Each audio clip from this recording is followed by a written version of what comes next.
What is up, guys? Welcome into this week's episode of Pickup Sports Talk. I'm Spencer Stein. And I'm Brandon Schiffman. It's been an absolutely loaded week of sports. I'll give you a tease real quick. We're going to be talking about the NBA playoffs, the beginning of the MLB season, what we're liking, what we're not. A little bit about the Cubs, too.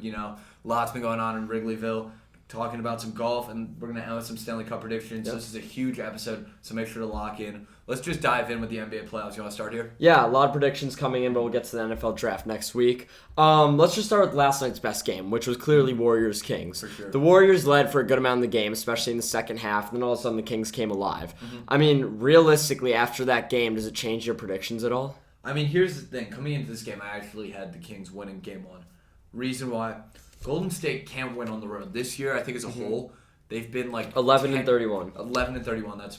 Thank you for that. They've been 11-31 on the road. That's atrocious, and the Kings have home court advantage. I don't know if they're going to take the series. It's up in the air right now. I'm still deciding literally as we speak, but I predicted the Kings to win. With that being said, I did not predict De'Aaron Fox to go out there and look like a bona fide first-team All-NBA point guard out there. I mean, I thought the Warriors would win the series and game one, and I still have strong belief they could win the series. But if they lost, I knew it would mean the Kings have to score 126. This whole season, the Kings have been the best offense in basketball. Yep. And I did not think that would automatically change in the playoffs. All I thought was that when other teams, especially experienced teams like Golden State, can lock down on defense and hold them when it matters, and the Kings' defense will be able to lose them games. But in this game, the Kings' defense didn't lose them the game. I mean, the Warriors had open shots at the end to win it, so I guess the Kings kind of got lucky in a sense there, but their offense did enough to get it done. They seriously can compete in this series if the offense keeps doing that. And Fox doesn't even need to score 38, by the way. Sabonis had maybe the worst game I've watched all season. It was horrible. He got subbed out. Harrison Barnes played well. I kind of thought about Harrison Barnes back on those Warriors teams. It was very productive for them in 2015. Keegan Murray, but what I want to talk about is Davion Mitchell a bit. Because Davion Mitchell is one of my favorite prospects in the draft out of Baylor, just defensively. And he hasn't been getting much playing time this season with Sacramento, but last night I saw him, and he really showed that he can be a defensive presence that's very helpful towards that team. One of the best defensive players in the league. Oh, yeah. I mean, he only had 22 minutes. He only had 3 points, but he was in there late in the game, especially when they were playing a bit of small ball without Sabonis, so that was huge. So the Kings' fair game in the series. I think they should be favored up 1-0, but I still think that Golden State will make those shots when it matters. Wiggins is still coming back. He played limited minutes, but when he was there, he's productive, and we forget that last year, Wiggins was their second best player by far. He was an all-star starter. So Wiggins will ramp it up. The Warriors will make those big shots late. I still think they'll win this series. But last night really proves the Kings can just win games off their offense. They don't need to have an elite defense to win. Their offense can score enough points to beat teams as great as Golden State. Yeah, I think the thing that most surprised me about Sacramento, one, obviously, like I said, De'Aaron Fox, career game, was, I think, Malik Monk. I mean, he's been one of those guys in the league. He was amazing in college. If you don't know, him and De'Aaron Fox were a great duo at Kentucky. And made a deep run. And when they scored like 170 points this season, Monk and Fox each had like 40 or 50. So it's really been Monk and Fox going hand in hand when Sabonis isn't there. The thing that was most impressive to me was Malik Monk's ability to attack downhill. I mean, whenever he had the ball in his hands, it felt like he was going to do something great. He wound up going 14 for 14 at the free throw line. I can't even stress the importance of that. That won them the game right there. Like they said, it was tied for the most makes without a miss in playoff history. But at halftime, Mike Brown told the Kings, you have to play faster. They knew they'd have to win the game offensively, playing fast like you just said. And I'd see Monk and Fox, by the way, dribbling up court slowly like it was regular, and all of a sudden crossover, take it right to the most hoop. athletic, athletic guys in the league. That's something the Warriors are going to have to do. They're going to have to buckle down transition defense. And I don't know. That's really what the Kings can use to win games. But also, you have to say, Trey Lyles picked up the slack with Sabonis out, or was Sabonis not playing well. He was hitting threes like it was nothing during that run to tie the game. So all around, that was probably the best scenario for the Kings. Do you think they could hold on? I mean, I think they can. Personally, I'm still going to have to favor Golden State in the series as a whole. I think this could go to 7. I think this could be an absolute dogfight till the very end.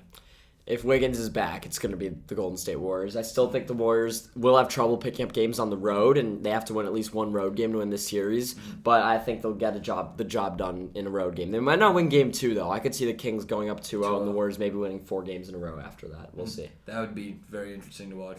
Let's talk about some series that haven't yet started. They're starting tonight. Let's start with the Lakers and Grizzlies. I have a feeling you'll have a pretty big opinion on this. Oh, yeah. The Lakers-Grizzlies, definitely the series I'm most interested in. Honestly, Lakers-Grizzlies and then Warriors-Kings are really the only 2 series that really interest me heavily. I mean, Knicks-Cavs is interesting. Clippers-Suns just because Kawhi in the playoffs. Who knows? We haven't seen him since he tore his ACL in the playoffs.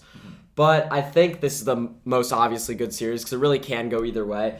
The Grizzlies, though, are the better team. I'm just going to say it. A lot of people are picking the Lakers. The Grizzlies are the better team. I expect the Memphis Grizzlies to win this series. But Dylan Brooks versus LeBron James, kind of an antagonist. It's going to be interesting to see what happens in this game. So I'm just so excited for this series. I can't stress it enough. It's going to come down to, though, I think if Anthony Davis can be that game changer that he was in 2020 for the Lakers. I'm going to say now I have the Grizzlies in the series. I've gone really back and forth on it just because on the one hand, the Lakers in the past few weeks have really looked like the team that won the title in 2020. Yeah. But on the other hand, Memphis is just this young and scrappy team. I'm going to take Memphis in the series here. I think I'm going to have to take Lakers game one, though. I think they're going to come out firing. I think we're going to see one of those great LeBron playoff performances. And I just think the Lakers' depth is really going to play in during the series. But at the end of the day, I'll say the best player in the series is going to wind up being Ja Morant. At least I don't think so. I think throughout the series, in 7 games or however many games it goes, Ja Morant will be the most dominant player. I still don't trust Ja Morant so much. I just think the Grizzlies are going to play better in the fourth quarter. I think what's going to come down to is normally that's when LeBron James teams are at their best, and I don't think that's the case anymore given his age. I do not think the Lakers take game one. I actually think they get blown out game one. I think they could go down 2-0. I have the Grizzlies winning this series in 6 games. Like they win a road game in the Staples Center to put the Lakers away, and I think that kind of puts an end on LeBron James' chances at competing. I hate to say that. I think LeBron James is the GOAT. I'm a huge Laker fan. And if they win this series, I truly think they could go all the way to the NBA Finals. I don't think they could win it. I doubt they beat Phoenix. But if they could beat this good Memphis team, it proves that they are up there. But I think the Lakers, as I said after the trade deadline, this is the best Lakers team they've had since the bubble. The way Pelinka put everything together is great. D'Angelo Russell is the perfect complement to LeBron and AD. Dennis Schroeder has been playing very well off the bench, especially with an injured D'Angelo Russell at some points. And how about Austin Reeves? Yeah. He's led the league in layup percentage. He's been attacking the hole. Yes, he has 73%. That's an ESPN 73%. The Lakers posted on their Twitter. He's been huge. Rui Hachimura has been coming off the bench. Malik Beasley has been shooting, and Jared Vanderbilt could be the game changer in the series. I know he's a small forward. I know he's 6'8", but there's a world in which he's the guy guarding Ja Morant, and you said he's going to be the biggest player in this series. If Jared Vanderbilt could hold him to averaging 25 a game, the Lakers have a fighting chance. So I give the Lakers a good chance to win the series. I think it's 50-50, especially considering we don't know what LeBron and AD are going to be in the playoffs. LeBron, a part of me just expects him to come out and be dominant in these playoffs, and Anthony Davis has proven to me down the stretch of the season that he cares about basketball again. I doubted if he even cared about basketball. But when push comes to shove, the Grizzlies have been the better team for the past few years. There's nothing they've done to really show me they can't battle back after Ja Morant's long absence. So I think the Grizzlies should be favored. I have the Grizzlies in 6 with the Lakers. It's definitely the most exciting Lakers team to watch in a couple years for me. Yeah, overall, I think that series is going to be just a ton of fun just because on the one hand, you have this up-and-coming gritty team, like I've said, who's kind of just put the entire NBA on us. On the other hand, you have a team that has just kind of been a question mark all year. But this might be one of the scenarios you could actually root for the Lakers. I hate Memphis. Like a lot of people hate Memphis. I'm really rooting against Dylan Brooks. So I think it's just going to be a lot of interesting storylines in that series between LeBron, Dylan Brooks, Ja, everyone just coming together. So we'll see, especially with Jaren Jackson, by the way. Defensive Player of the Year finalist. We'll see if he can lock down AD. Let's move on to the series I said is also pretty interesting in the West, and that's Suns-Clippers. Brandon, you want to give a prediction? Yeah, so for starters, I've been big on the Suns since they traded for KD. I'm still a believer in the fact that KD, no matter where he goes, just automatically elevates a team to a certain level that really very few other players can do. With that being said, this series I've been saying is going to be very interesting just because of Kawhi, like you said. The one thing I'm looking at in huge glaring bold letters, Paul George is going to be out tonight. Yeah. So if Phoenix is really serious about going to the NBA Finals, they need to dominate this game and put the league on notice once more. I think that overall Phoenix wins this series. I think it's going to be a fight, though. I think it probably goes to 6 games. I think Phoenix takes it, though. I have Phoenix going all the way to the NBA Finals, and I don't know if this series is going to be particularly close. I think Denver's actually the only close threat to Phoenix. As you said, Paul George being out's the big storyline here. With Paul George out, this Clippers team is not the same. Russell Westbrook's picked up the slack in a way none of us expected, and it's going to be interesting to see if he continues that. But realistically, the one player I'm most excited to watch is not Kevin Durant, like everyone's saying. It's Kawhi Leonard. Kawhi Leonard obviously has been a playoff demon ever since he started as a rookie with San Antonio. He's the one player in all 9 postseasons or whatever. He's scored more in the playoffs on average than he did in the regular season. He preps all year just for the playoffs. Yeah. And defensively, he has had to guard Kevin Durant in the biggest situations before. Before Kevin Durant got hurt in the 2019 NBA Finals against Toronto, Kawhi was guarding him pretty well. San Antonio versus Oklahoma City, all those years in the Western Conference Finals, Kawhi Leonard locked him down. So I think even if Kawhi Leonard plays like playoff Kawhi Leonard is averaging 35 points a game and holding KD to 20, I still favor the Phoenix Suns with Paul George out, but I just want to see how good Kawhi Leonard can be if he can make that comeback. I mean, after those 2019 NBA Finals, everyone was saying Kawhi Leonard might have been the best player on earth. Yeah.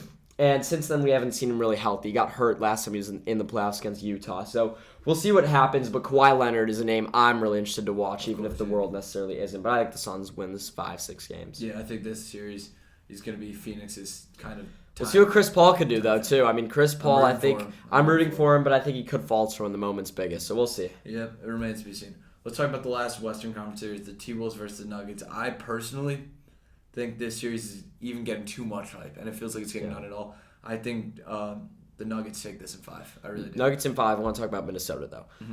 The Minnesota Timberwolves essentially folded on the last day of the season. I've never seen anything like that happen at such a crucial moment. You've seen the Warriors have issues early in their seasons with Draymond KD, Draymond Poole this year. You've seen drama on the NBA. But on the last day of the season, for the guy you just traded away your whole future for to punch another player and get suspended for a play-in game that matters a lot, to see your best defender, Jaden McDaniels, punch a wall, fracture his wrist, be out for the year. And see Kyle Anderson after the game, after getting punched, say he's leaving this summer.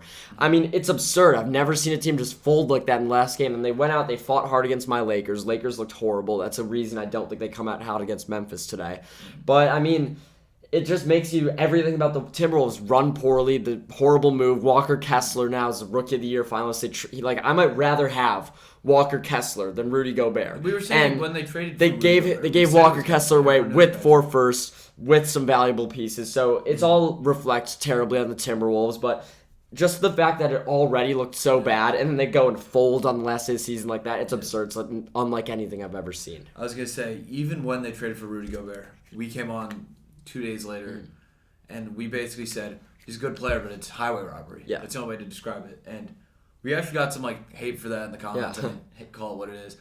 And looking back on that, I don't think we could have been more right. Not even saying that was a hot take. I just think... No, everyone thought it was a highway robbery for sure. There was never any reason why that trade was a good idea. But I'm not even saying the trade is now looking worse. The trade has looked absurdly bad all year. Ever since. The fact that on top of the trade, now you go and the last day of the season do that as Rudy Gobert, there's going to need to be changes in Minnesota. There might have to be a rebuild. I want Anthony Edwards out.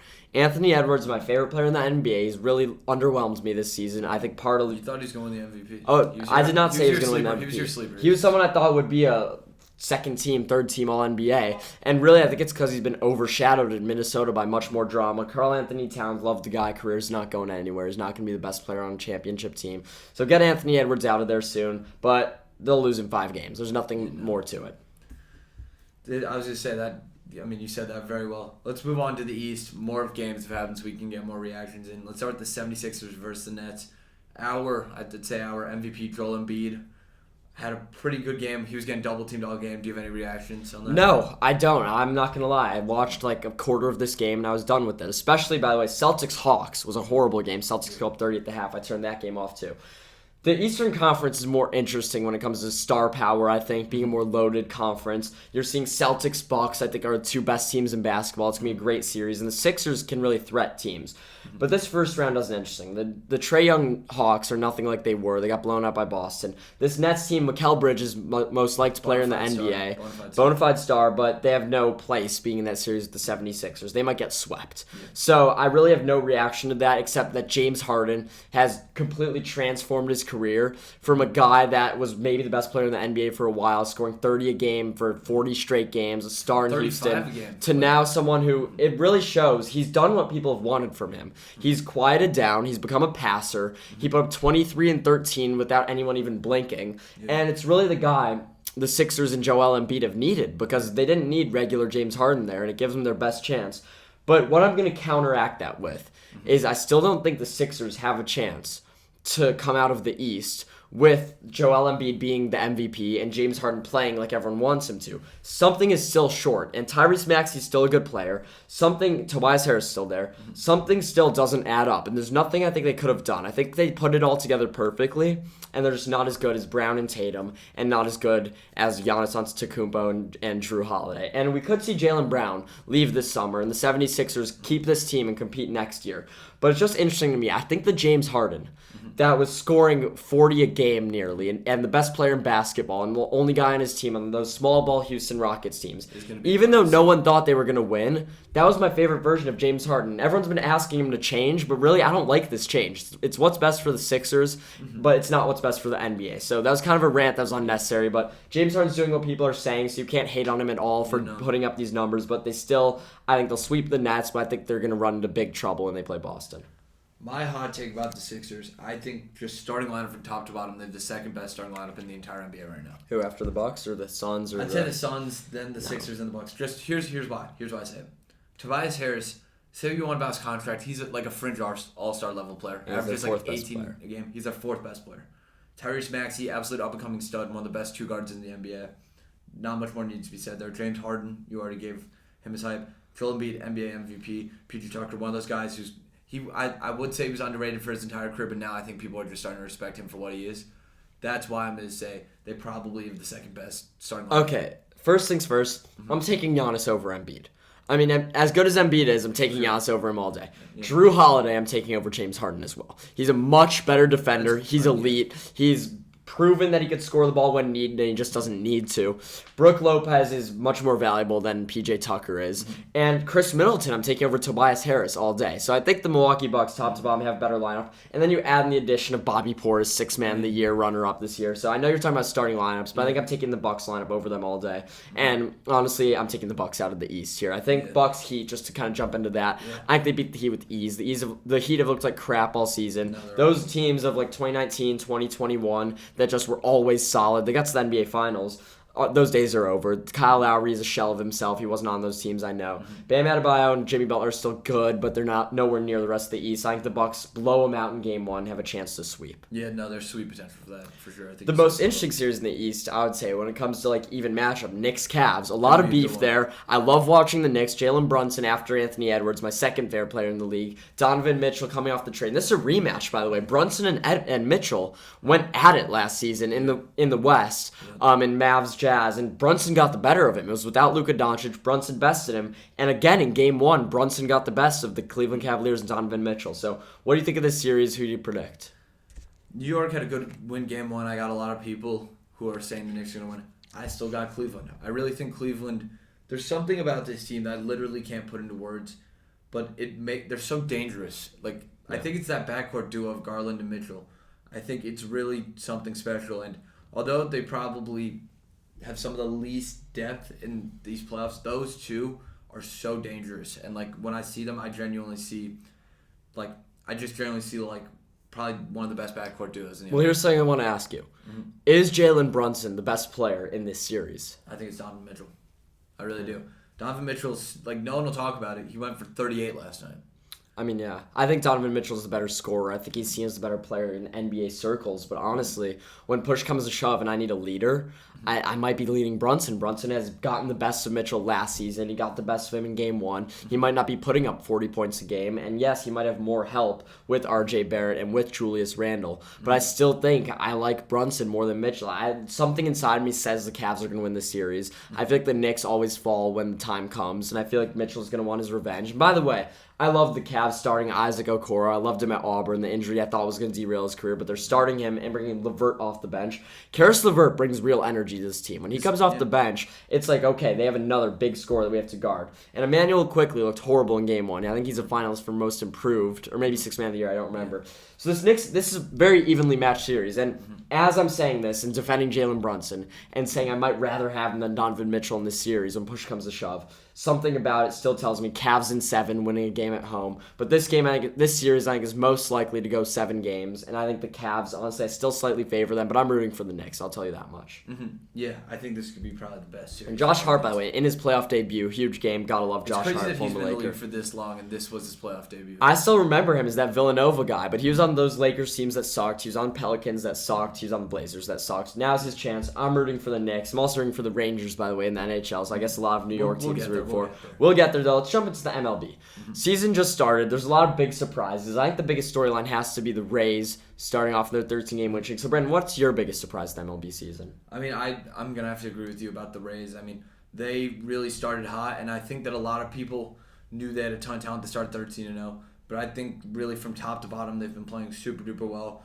Wander Franco's really established himself. Randy Arozarena, I know he was huge in their World Series a few years back. Even all the way down to guys like Andy Diaz, Isaac Perez.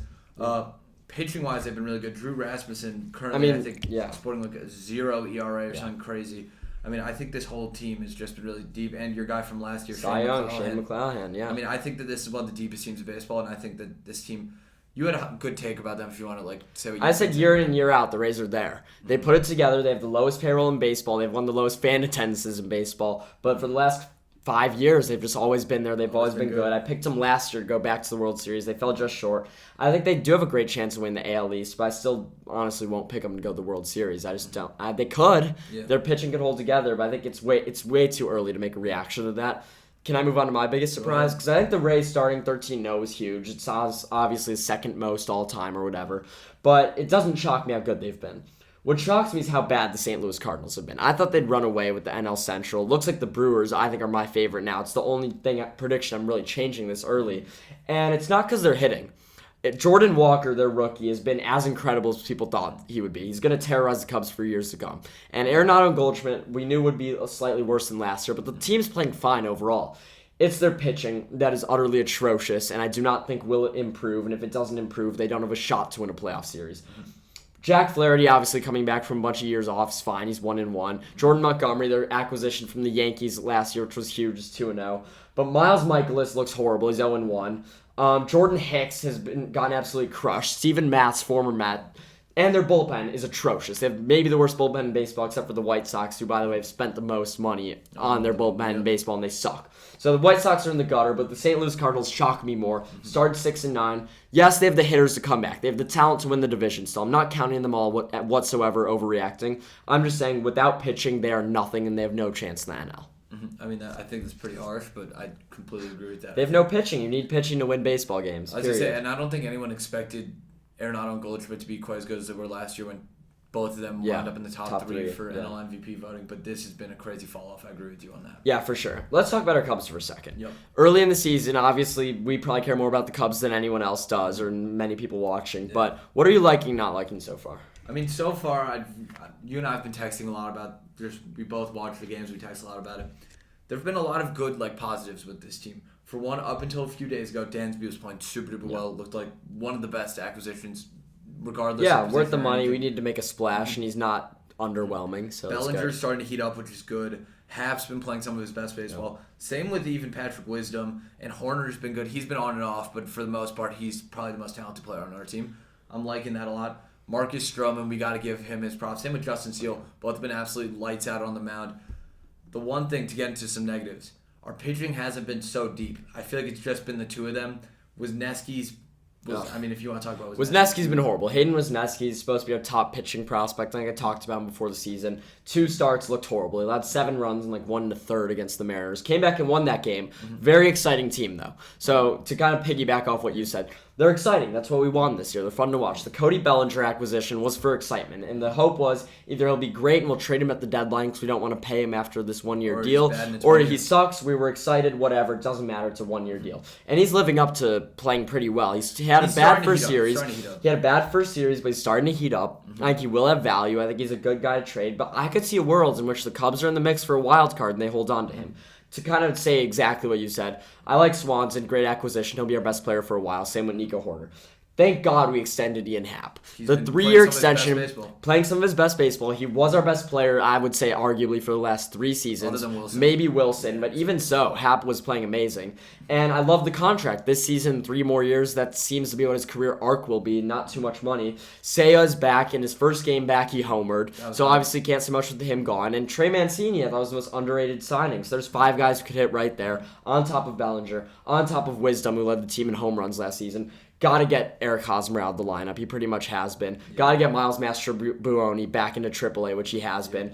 But I'm really excited about the future of the Cubs. Yan Gomes has been overexceeded expectations. Got to shout out him. 2 home runs against the Dodgers. Oh, yeah. That was cold. Marcus Stroman's great. Pete Armstrong's tearing it up in AA. Matt Mervis is looking good. The future of the Cubs is bright. The season has started about as good as I could have expected it to, besides Hayden Wisniewski sucking. Mm-hmm. The bullpen, tough. We sold the game last night against the Dodgers, but it's a good team, fun to watch, which is all I could have asked for. And the young players and the players we paid a lot are looking really good, so I'm happy with it. Keep Nelson Velasquez up, Jed Hoyer. Keep Velasquez he's been playing DHing. Like that a lot. Let's move on to golf. Yep. The Masters ended a week ago today, so I don't want to harp on it too much. John Rahm crushed it.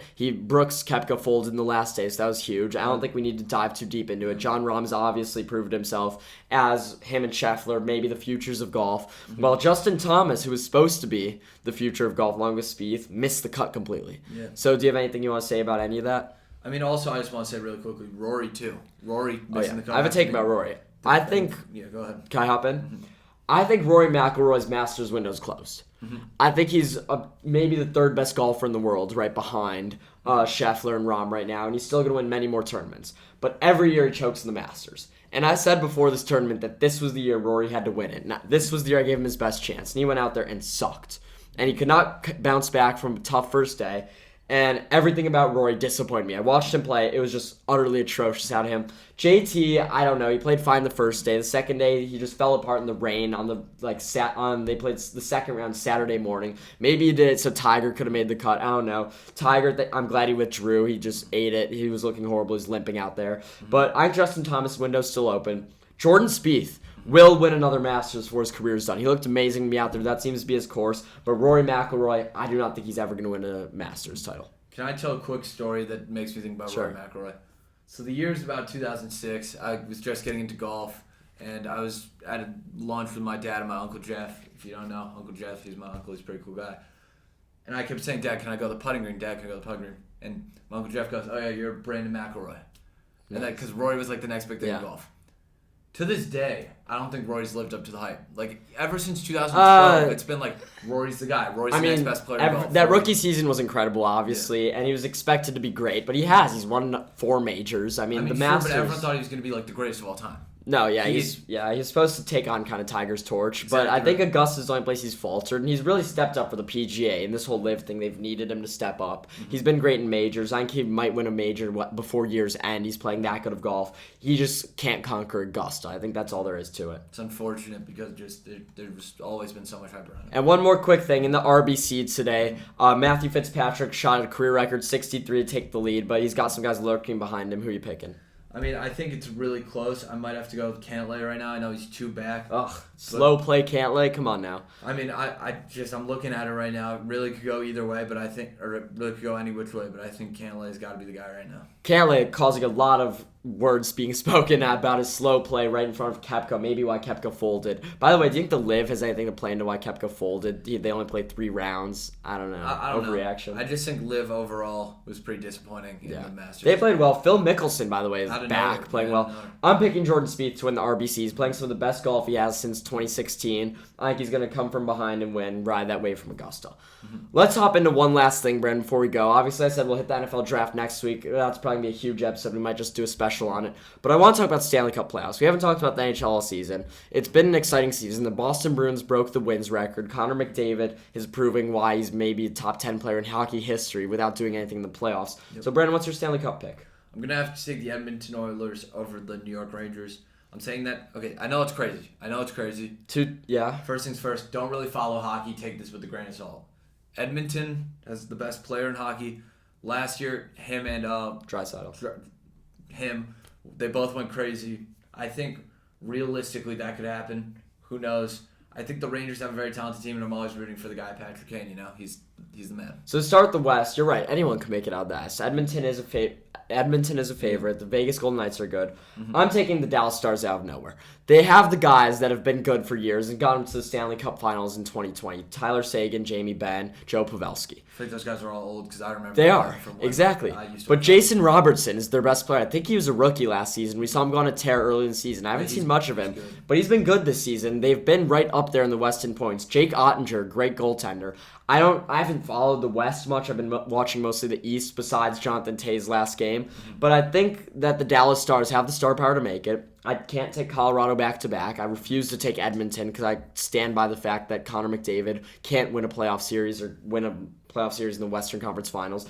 So I'll take the Dallas Stars. But I want to talk about the East because the East has the 2 series that I'm actually going to watch. I'm going to keep it a buck. There's 2 series I'm going to watch a lot, and the other 6 I might not watch a game of.